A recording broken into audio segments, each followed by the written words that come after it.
Hello, this is Chef John from foodwishes.com with Chilaquiles breakfast casserole.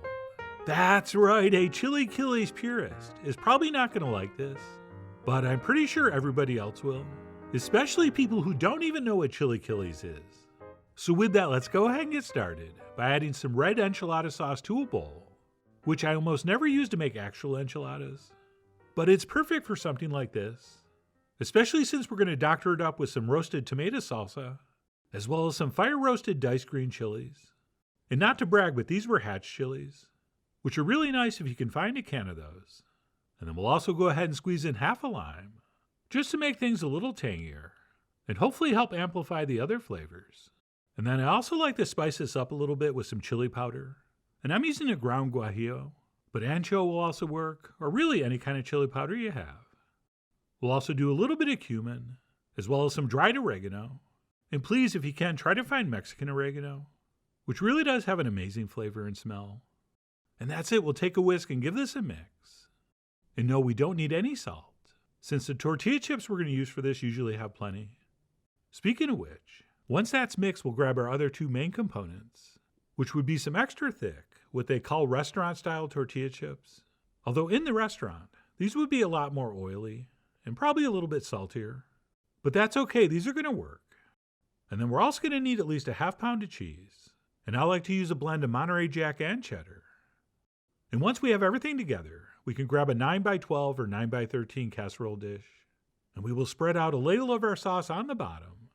And once that's been accomplished, we can do our first layer of chips, which can be a thin layer, or in my case, a pretty thick layer. Okay, I'm going like 3 chips deep here. And as we do this, we want to try to maintain as uniform a layer as possible. And then once this has been chipped, we will ladle in half of the remaining sauce. Oh, and in case you're wondering, actual chilaquiles are done in a skillet on top of the stove. And it's nothing more than tortillas that are fried crispy in oil. And then those chips are moistened with a red chili sauce, and then served up with various fixings, including my favorite topping, which would be an egg, which is a great method for a single portion, but I really do think it translates nicely to this casserole format. And that's it. Once my chips were sauced, I decided to scatter over some freshly sliced green onions, which of course are optional, but I remembered I had some in the fridge, so I tossed them on. And then we'll follow that by scattering over exactly half our cheese mixture, and then eventually the rest of our chips. And just like the first layer of chips, you don't have to put quite as many as I'm doing. All right, again, I'm going like 2 or 3 chips deep. But if you wanted something less substantial and a little saucier, you can definitely dial that down. Oh, and I was just about to give this great tip about saving the best looking chips for the top. But truth be told, once this is baked and topped with eggs and garnished, no one's going to be able to tell how nice the chips were on the surface. So what I'm trying to say is never mind. And that's it. We'll take the rest of our sauce and we will ladle that over as evenly as we can. And then to finish this up, we'll go ahead and scatter over a few more green onions, followed by the rest of our cheese. Oh, and you get extra credit here if you've been wondering why I didn't just add the green onions to the sauce, since that would have saved a step. So next time, let's go ahead and do it that way. And that's it. After our final cheesing, this is now ready to transfer into the center of a 375-degree oven for about 20 to 25 minutes, or until everything's heated through and our cheese on top has started to brown. And it hopefully looks like this. And then once our chilaquiles casserole has been baked, we need to decide how we're going to apply our eggs. And the way I'm going to do it is not the way I suggest you do it. All right, what I decided to try was to make some indentations on the surface with a spoon. Into each, I'm going to transfer 1 whole large egg. And cooking the eggs on top like this does make for a nice presentation. And we could just simply set this on the table and serve. The problem is it's very difficult to get the eggs to cook evenly. And you're going to see what I mean in a minute.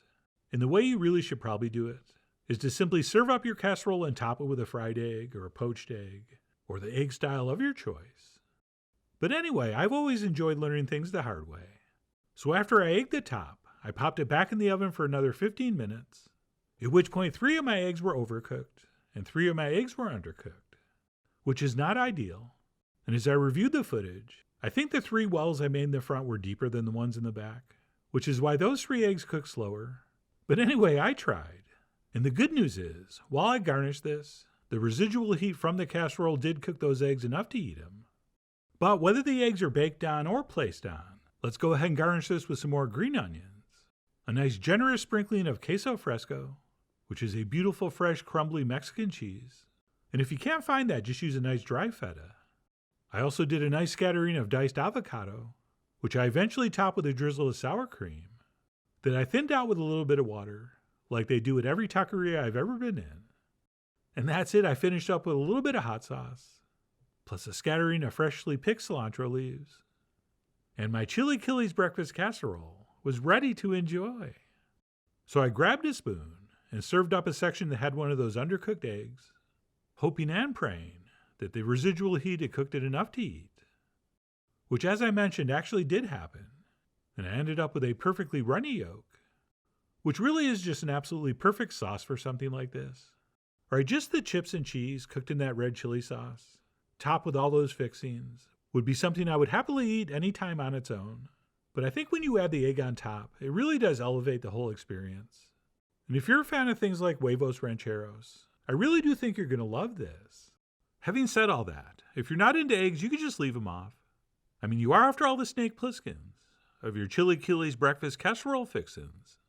And you could instead use something like shredded chicken, or maybe some beans. But I'm an egg man, so I enjoy mine like this. Oh, and I did end up serving up another one, where the yolk actually stayed in place on top, so I could take some decent pictures. And this one also had cooked through quite nicely. So if you are going to bake your eggs on top, you definitely want to take them out a little bit underdone. But whether you try to bake this with the eggs on top, or just simply serve them alongside, this Chilaquiles casserole would be a great way to serve a large group at a breakfast or a brunch. And I really do hope you give it a try soon. So please follow the links below for the ingredient amounts, a printable written recipe, and much more info as usual. And as always, enjoy.